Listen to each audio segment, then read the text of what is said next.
Olá pessoal, olá investidores, bem-vindos a mais um episódio do Market Lab, né? É um dos iniciativas de comunicação que a gente chama aqui de BRM Podcast, onde você vai encontrar podcasts de assuntos diversos, como por exemplo o BRM Newscast, que todo dia você vai ter notícias diárias, tem o Diga Aí, que traz convidados diversos para falar sobre liberdade individual, liberdade econômica, tem o Investor, que vai falar sobre finanças pessoais, entre outros. Tem episódio novo todo dia, de segunda a sexta, vocês podem conferir no link aqui embaixo. Se inscreva no canal para não perder nenhum, tá? Aproveitando que toda essa iniciativa é uma realização do Mendonça e Machado e também da Bex Partners, com um patrocínio querido aqui da Tomasi, um dos 10 maiores parques laboratoriais do Brasil, também do Friends, que fez aqui a decoração do nosso estúdio. Um grande abraço e um grande agradecimento a eles, tá? Hoje a gente recebe um convidado de casa, né? O Luiz Fernando Sena. O Fernando Sena é especialista aqui em planejamento patrimonial. E hoje a gente vai falar de planejamento patrimonial porque a gestão de um portfólio financeiro, ela não existe no vácuo, não é? Quando você senta com um cliente, com um investidor, para falar de único exclusivamente do portfólio financeiro, se ele não tem entendimento da estrutura patrimonial dele, ele incorre um risco muito grande de acabar executando uma estratégia que não está alinhada aos interesses dele, aos objetivos dele, mesmo que inconscientemente ele acaba executando isso, exatamente pela falta de entendimento, né? No final das contas, os objetivos e a estrutura patrimonial da pessoa ou da família que vai determinar a estratégia que deve ser empregada no portfólio de ativos financeiros, né?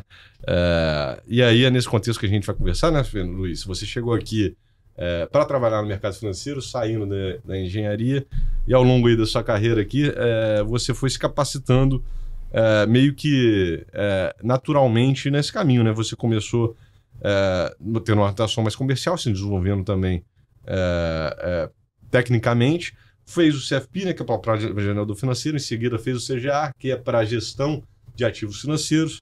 Depois você se pós-graduou, fez uma pós-graduação em planejamento sucessório tributário numa ótica de direito, né? Não é nem mais uma ótica de técnico de mercado. Se habilitou também para seguro e previdência pela SUSEP, depois ainda fez uma certificação para conselheiro, né, especialista em governança dentro de empresas, né? Isso aí foi acontecendo naturalmente à medida que você ia identificando problemas de clientes e um vácuo, uma ausência de conhecimento técnico para resolver esses problemas, né? À medida que você se capacitando, você ia identificando mais gaps, não é? Eu queria que você, para começar, contasse como é que foi essa trajetória, como é que essa trilha aqui de melhoramento, de conhecimento, ela se deu. Assim, primeiro é legal dizer, agradeço pela apresentação, dizer que foi um convite até certo ponto inusitado que o Fernando Sinelli fez. Como engenheiro, eu não me imaginava, nem acompanhava assim a fundo, né, o mercado financeiro. E aí eu não sei onde eu estava com a cabeça e tal, que ele me convenceu, me falou que era para eu acreditar e deu, ainda bem que eu acreditei. E não foi nada de fato planejado, mas a cultura da Apex e até as unidades de negócio, a capacidade que você tem de atender ao cliente, olhando para toda a estrutura patrimonial dele, e sempre iniciando tudo isso de acordo com a necessidade dos clientes, eu via a necessidade, eu já estava naquele ponto que você tem um ponto que às vezes você não sabe que não sabe, né? Que é onde eu cheguei, quando eu cheguei aqui. E de acordo com o tempo e sempre buscando muito entender como eu poderia prestar um serviço, que no final é solucionar uma dor, necessidade, objetivo, meta, eu fui vendo que o escopo de serviços que eu poderia prestar aqui dentro da Apex, ele era maior e eu não tinha esse conhecimento. Então não foi planejado, de fato não foi. Mas o planejamento financeiro, quando a certificação CFP, ela te dá uma visão mais ampla, porém ainda limitada em termos de profundidade, né? Para conseguir ter convicção de que eu estou me antevendo ali a certos riscos e também para identificar algumas dores que o próprio cliente às vezes nem sabe. E também é um processo quase que educativo o relacionamento com o cliente. Então, entendendo as dores, objetivos e, claro, priorizando essas que ele já conhece. E, em paralelo, também você vai fazer análise de ameaça, riscos e oportunidades. Você vai identificando algumas outras que você, ao longo do relacionamento, vai priorizando junto com o cliente. Se vou chamar aqui de cliente, normalmente são famílias, né? E aí a ordem foi acontecendo de acordo com esse último ciclo econômico. Ele foi inusitado também, né? Muito mais enxuto, vamos dizer, em termos de periodicidade. Foi curto em termos de período, né? Então deu para a gente passar por todos eles e em cada período o sistêmico ali, ele não tem que afetar de fato a performance. Ele só tem que realocar ativos e passivos olhando sempre para a estrutura completa da família e se eu já puder me alongar aqui um pouco, iniciando sempre pelo objetivo, você vai ter 3 grandes conjuntos, que são a estrutura familiar, a estrutura patrimonial, uma forma assim, já para exemplificar, seria a estrutura do patrimônio financeiro, as participações societárias, imobiliário e aí coloca exterior, offshore. Pode estar dentro de diversos tipos de estruturas, mas de uma forma mais básica seria isso. E o terceiro grande grupo seria o orçamento, o fluxo, né? Que aí todos os objetivos, a dinâmica e o entrelaçado entre a estrutura familiar, estrutura patrimonial e o fluxo do dinheiro mesmo, de fato, né? Dos recursos, né? Isso daí é o trabalho e é onde eu identifiquei a maior dor, que muitas das vezes o cliente não tinha nem a noção. Ele não sabia nem para onde ir, dado uma mudança regulatória, ele não conseguia nem a primeira etapa, que é ter um patrimônio organizado. Saber o que eu tenho de fato de que a parte operacional gera, seria uma empresa dele, né? A receita operacional e aquela passiva. Tudo aquilo que ele já conquistou, que é o nosso trabalho, que aí é onde a gente entra, fazer isso perpetuar ou então, se tiver algum outro objetivo específico, olhando para horizontes de curto prazo, gestão, né, de fluxo de caixa, olhando por um prazo maior para famílias atendidas no modelo Wealth Management, Family Office, e dentre outros, como chama, mas no final do dia é olhar para o patrimônio global. Você seria a longevidade e em vida, né? E o terceiro período seria o após a passagem, né? Então, muitas das vezes também tenho até uma formação teórica em psicanálise que esse conjunto de conhecimentos ajuda muito, porque entender nós nos entendemos é muito importante, com certeza o autoconhecimento, mas também entender como que a gente consegue se comunicar melhor e deixar a pessoa à vontade, porque no final do dia o nosso trabalho necessita de dados, informações qualitativas, quantitativas, para que a gente possa analisar e desenvolver as melhores soluções. Dentro dessa trajetória, no final das contas, então você foi identificando essas dores, foi identificando que o conhecimento do técnico financeiro não era suficiente, você tinha que abarcar a estrutura patrimonial da pessoa para conseguir identificar as dores e os objetivos dela, que às vezes nem ela estava plenamente consciente, né? Para então dar uma solução para essas dores, né? Aí você citou dentro da estrutura ali, e queria explorar um pouquinho mais esse ponto para deixar todo mundo nivelado, né? De uma maneira bem ampla, né? Sem entrar no portfólio financeiro, você pode ter uma conta onshore, uma conta offshore, você pode ter estratégia de renda fixa. Não é as caixinhas, né? Você tem um portfólio financeiro, você tem o que você chamou do operacional, né? Aquela receita que, vamos supor, eu tenho uma empresa que foi a que me gerou a riqueza, né?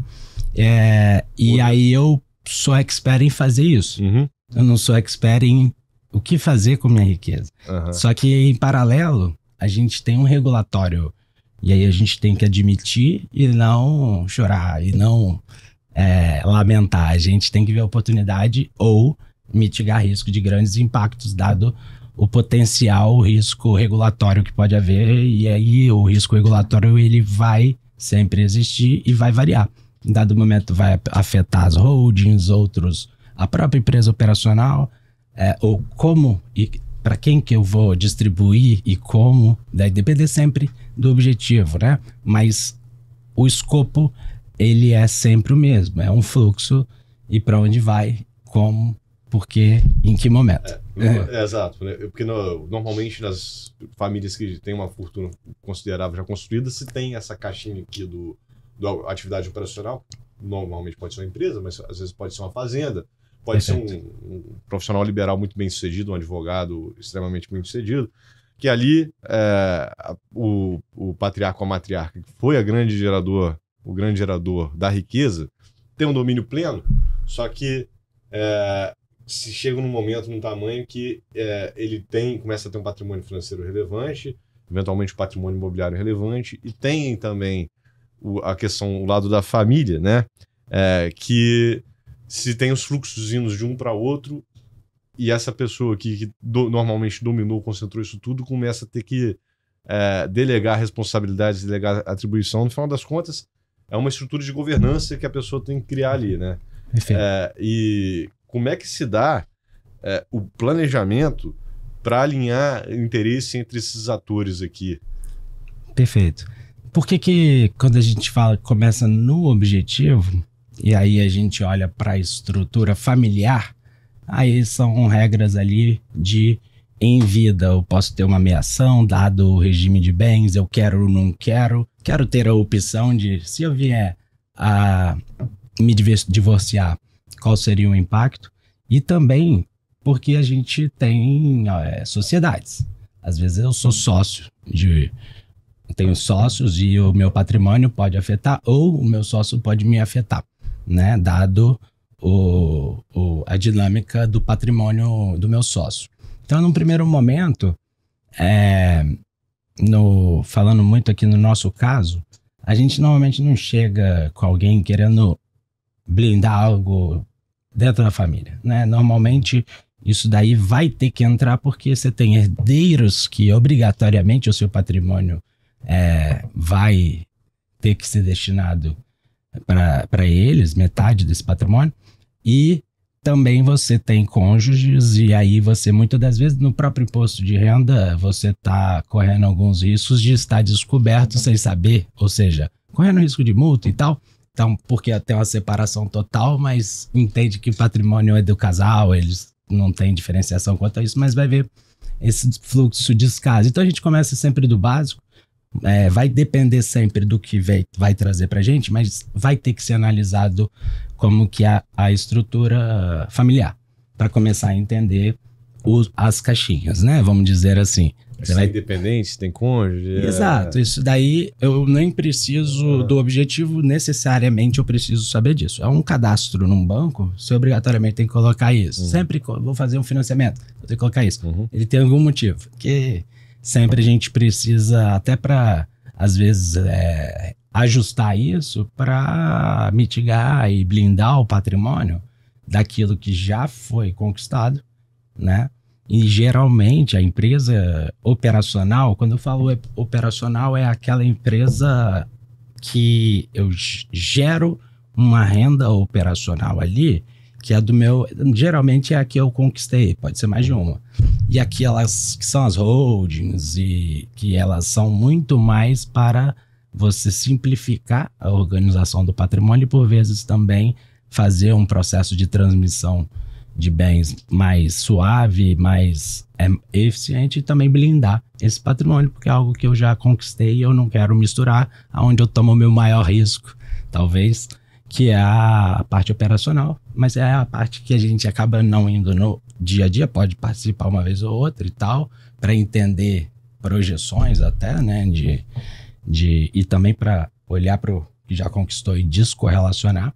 Ter um alinhamento seria suficiente, né, do rumo, e até se eu quero vender, não quero, quando.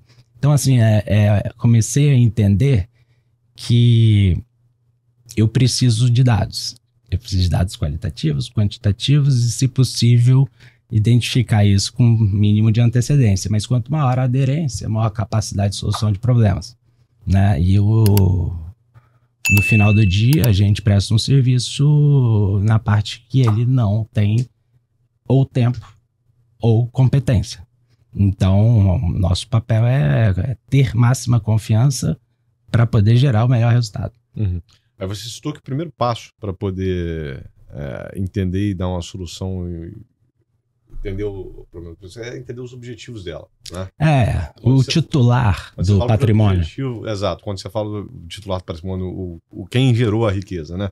Quando você fala dos objetivos, você poderia dar um pouquinho mais de cor, o que você está dizendo com isso? O objetivo, muitas das vezes, ele vem um pouco abstrato e é por isso que tem que ter um relacionamento mais claro, mas muitas das vezes ele vem ouvindo notícias, vai mudar a tributação, o impacto é esse. E aí a internet hoje, ela fala o que quer, né? Então, no primeiro momento, a gente vê que essa pessoa está preocupada. E aí a gente vai entendendo que ela ainda não tem clareza sobre o próprio patrimônio.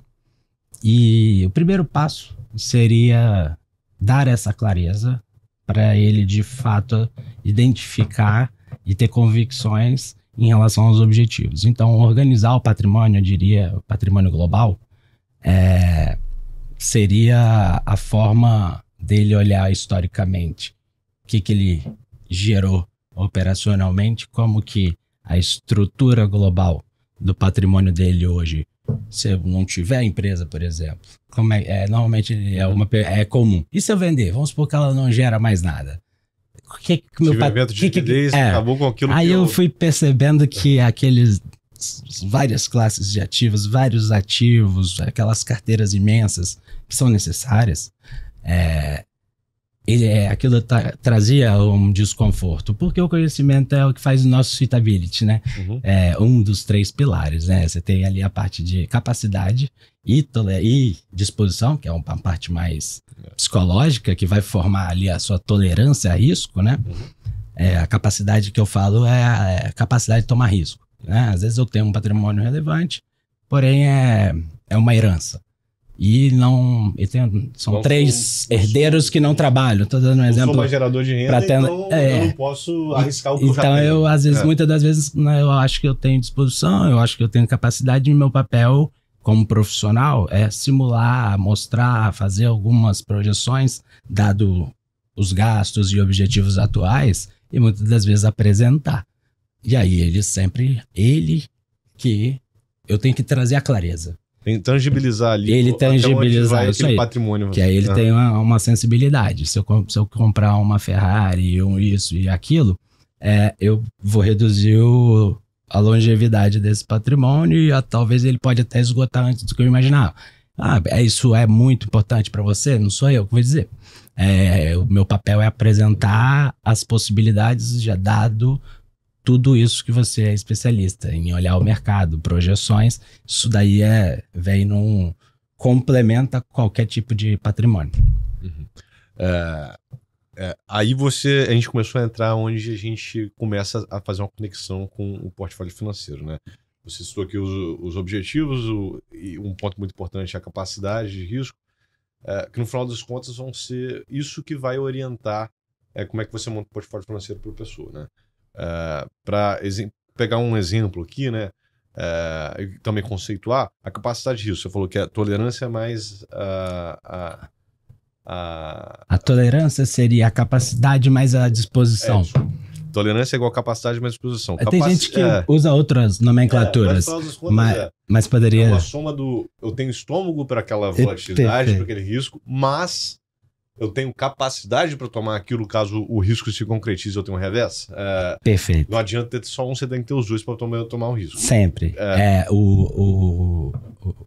Isso é empírico, mas também teórico. Isso é de livro, é sempre a menor. E aí também tem o pilar do conhecimento que você trouxe, né? É fundamental. Quem fez uma fortuna em algum setor, em alguma área, né? Ela tem uma segurança enorme dentro daquela área. Tomou muito risco, geralmente quebrou, voltou e tal. Exatamente. E quando ele vai tentar traduzir isso para o patrimônio que ele acabou acumulando, né, advindo dessa geração de riqueza na área que ele tem domínio, ele esbarra numa barreira de conhecimento, por vezes, que ele, às vezes a pessoa já está até uma idade mais avançada, vai ter que, naquela idade avançada, conhecer uma infinidade de alternativas, de opções de investimento que você tem no mercado, e isso gera uma incerteza grande. E também o lado aqui dos objetivos, né? E seria aí o curto prazo, né? Eu não posso tomar tanto risco, isso é o terceiro pilar. Então, vamos dizer assim, resumindo, é o fator tempo, né? Eu preciso desse patrimônio, quanto eu preciso, aquela dívida de curto prazo, aquele linguajar todo, né? Ativo de curto prazo, não sei o quê. Mas no final do dia quais são meus compromissos de curto prazo, meus objetivos de longo prazo, né? E aí, se eu tenho essa análise ali, tudo que é de curto prazo, ele tem que ter um risco menor. E aí a gente vai olhar depois a parte de tolerância ao risco, que a gente acabou de explicar.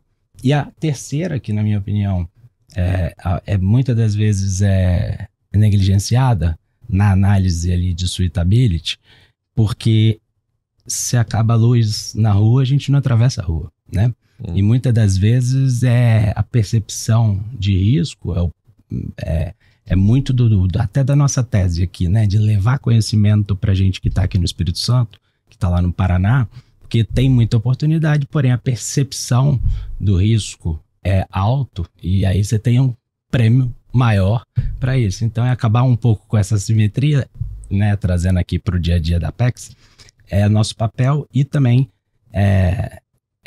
o que o cliente precisa no final do dia, que no início tem que ser uma relação de total confiança. Então, estar ali hoje na minha posição estar ali buscando conhecimento para jamais achar que eu vou ser o advogado que vai executar, mas para identificar um potencial risco. Então, ser aquela pessoa focal ali que eles podem contar, sabendo que eu vou estar atento a tudo, buscando estar atento a tudo e buscando os melhores profissionais, caso eu não tenha competência. Mas aí a gente já está voltando novamente aqui para a identificação das ameaças e riscos dentro da estrutura patrimonial como um todo, né? Vamos voltar nesse ponto, mas voltando aqui ao link do como é que isso conversa com o portfólio de mercado, né?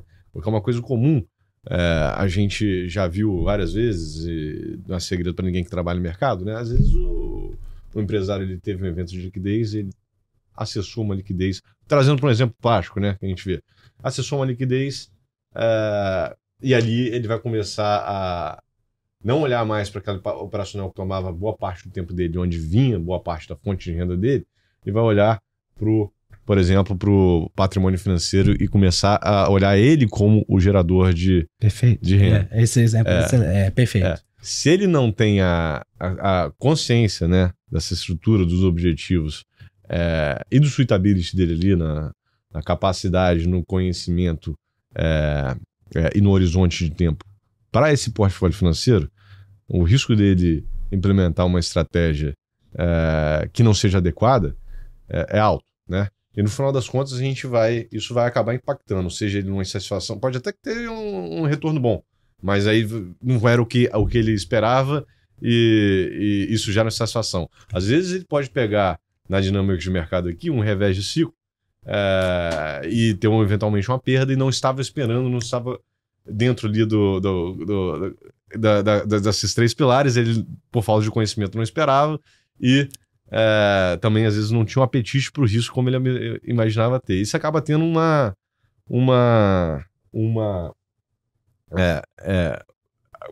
impacto grande, né? Vai assustar ali o momento que você apresentar ali o fechamento de mercado falando que os ativos de risco tiveram uma semana muito negativa, muito mais do que quando essa parcela era o investimento do lucro da empresa operacional do que o momento atual agora, que é todo o meu patrimônio, correto? Seria esse o caso prático. Perfeito.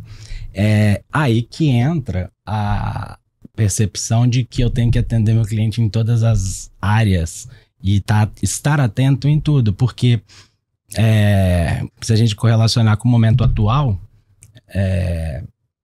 não é o melhor momento para você fazer, por exemplo, um financiamento, né? A taxa de juros alta, efetiva também para financiamento. Porém, você já foi, ao longo do tempo, fazendo um patrimônio diversificado. Então, para aluguel, hoje, esse patrimônio, às vezes, que ele já tem também imobiliário, que ele acumulou não somente financeiro, gerando uma renda maior. Porém, o patrimônio dele imobiliário, se a gente fosse olhar a mercado, tela, ele estaria hoje bem descontado. Só que ele não vê isso, né? Não está vendo. Porém, dada a liquidez, ali geralmente é uma visão mais de longo prazo. Porém, olhando ali agora para a gestão financeira, aquela de curto prazo, é uma oportunidade para quem teve um evento de liquidez para compra, né? E às vezes não vai ser aquele que está lançando. Vai ser excelentes oportunidades que sempre tem ali o poupador, o investidor ali. Infelizmente vai ter gente que não vai ter que ser obrigada, ou então não planejou uma sucessão e o inventário tem que sair vendendo todos os imóveis. O patrimônio, ele tem ali uma parcela que é de curto prazo, que é para oportunidade, e aí está fazendo um aumento ali do patrimônio imobiliário com compras ali bem descontadas. Então, quando eu falo que o sistêmico, ele pouco afeta um patrimônio global, pouco afeta se bem planejado. Porque normalmente, assim como um portfólio de ativos financeiros, a diversificação é o melhor caminho. E sempre tem que atender aos objetivos. Então, se eu quero olhar somente em vida, ok, o melhor cenário é esse. E muitas das vezes ainda não despertou o interesse em pensar em como que eu quero o meu legado. Não. Porque às vezes é difícil até você deitar ali na cama, sonhar e pensar, eu quero fazer isso, quero fazer aquilo, e pensar na morte, né? Então, meu papel, muitas das vezes, é entender o que ela não quer para o legado, né? Em cima disso, às vezes, facilita, e isso precisa de muita proximidade, de entendimento. E aí são os eventos. Aí ocorre uma mudança de regulatória, vai aumentar a ITCMD, como que isso impacta no meu patrimônio. Vamos garantir as regras hoje, organizar esse patrimônio e transmitir o máximo possível em vida com, aí sim, a governança estabelecida, mitigando qualquer risco de, né, conflito entre a família, tudo que um pai e uma mãe, né, vamos dizer assim, gostariam de deixar como legado. Então, muitas das vezes é um trabalho gradativo, é impossível você fazer isso da noite para o dia, mas também tem processo e tem métodos, tem tudo, porém, ele tem que estar sempre em linha com o objetivo do titular, principalmente, né? Porque muitas vezes a gente acaba se perdendo. O titular ali, dependendo da idade, tinha alguns sonhos, alguns objetivos e tá pouco compreendido, vamos dizer assim. Às vezes ele queria uma coisa muito pouca e não estava sabendo se comunicar.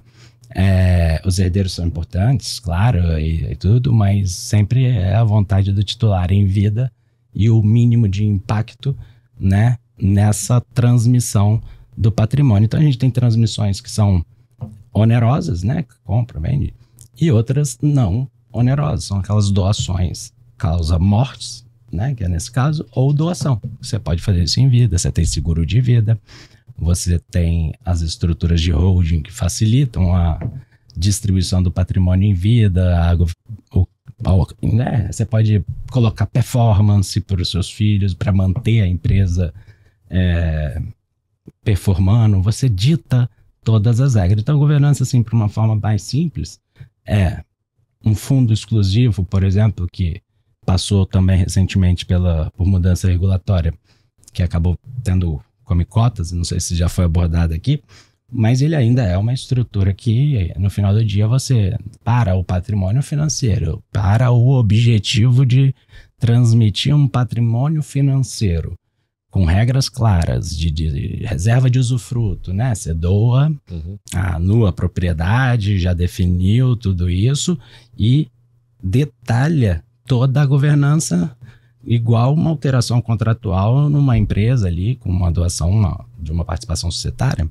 E ali você não para, né? Você vai só redistribuir as cotas do fundo sem necessidade de um fator gerador de imposto de renda ali, fato gerador, pois a gestão vai continuar E tem tudo definido, como que distribui, quando, periodicidade, enfim. As estruturas e instrumentos também variam de acordo com o objetivo. Esse exemplo do fundo exclusivo foi importante porque, poxa, foi uma mudança regulatória que aconteceu Bom, ela passou no Congresso há 2 anos, entrou em vigor no início do ano passado, 2024, né? 23... Ela acabou com a eficiência tributária que os fundos exclusivos provinham, 23. Né? 23. E aí a gente teve um desmonte gigante de fundo exclusivo. A partir desse momento, que ele não tinha mais a eficiência tributária. E muita gente migrou dos fundos exclusivos para os ativos isentos, buscando eficiência tributária e mais retorno sobre o patrimônio financeiro. E aí foi sob uma ótica de gestão de portfólio financeiro. Sobre essa ótica, 100% o movimento foi correto, né? Se o objetivo fosse esse. Se o objetivo fosse esse. Mas eu tenho certeza aí que você acabou de citar, né? Passou despercebido por um monte de gente. Se o fundo cumprisse o objetivo dentro de uma estrutura patrimonial de organização do patrimônio e governança para esse patrimônio entre os membros da família, não seria uma decisão correta. Potencialmente pode ter tido alguns movimentos precipitados, né? Uhum. Os nossos clientes, a gente trabalhou isso com muita cautela, porque a gente não está falando de uma mudança da estrutura. A gente está falando somente até de uma isonomia.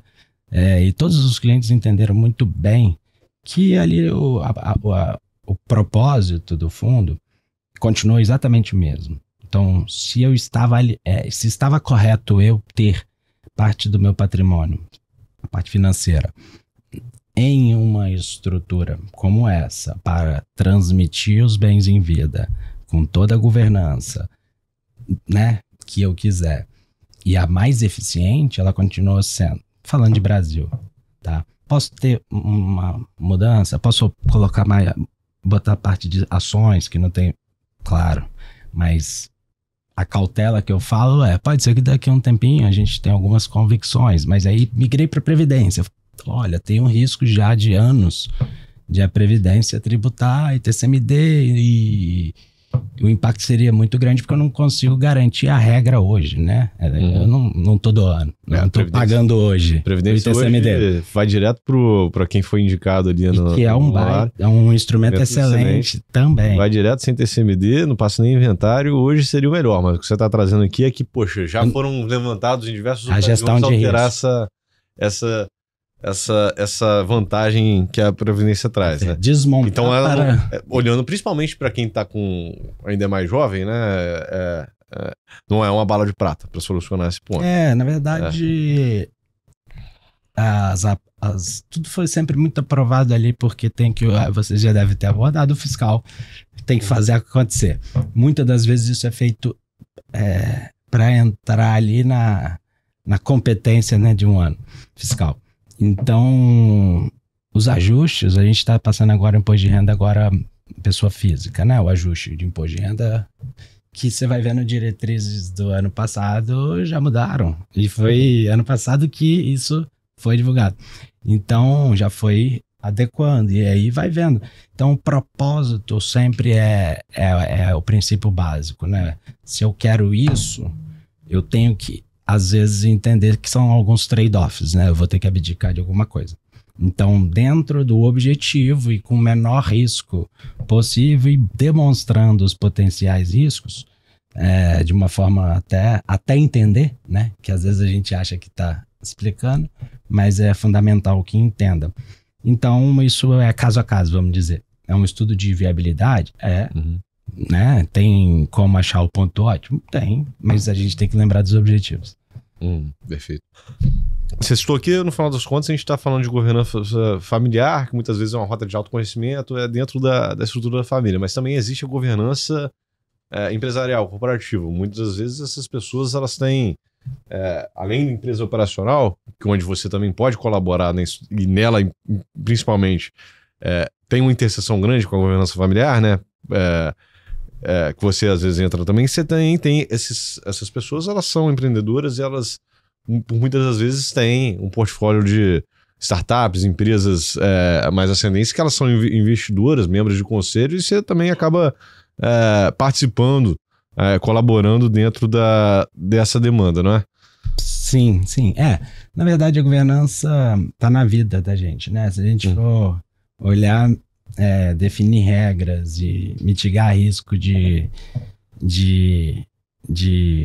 subjetividades, desde que isso seja feito com decisões colegiadas e transparentes, eu acho que isso é sempre muito válido. Então, as empresas listadas, as empresas operacionais dos nossos clientes e as minoritárias que eles investem também como startups, tem essa parte de governança. Nessa ótica de startups especificamente, é uma ótica muito mais de entender como que está a governança das startups, né? Porque isso daí, eu tenho pouca informação, vamos dizer, né? Se está listado, eu tenho mais. Então, se eu estou olhando para o patrimônio dos nossos clientes e tem um volume relevante de startups, e isso é fantástico, porque a gente tem muita oportunidade boa de investir em startups,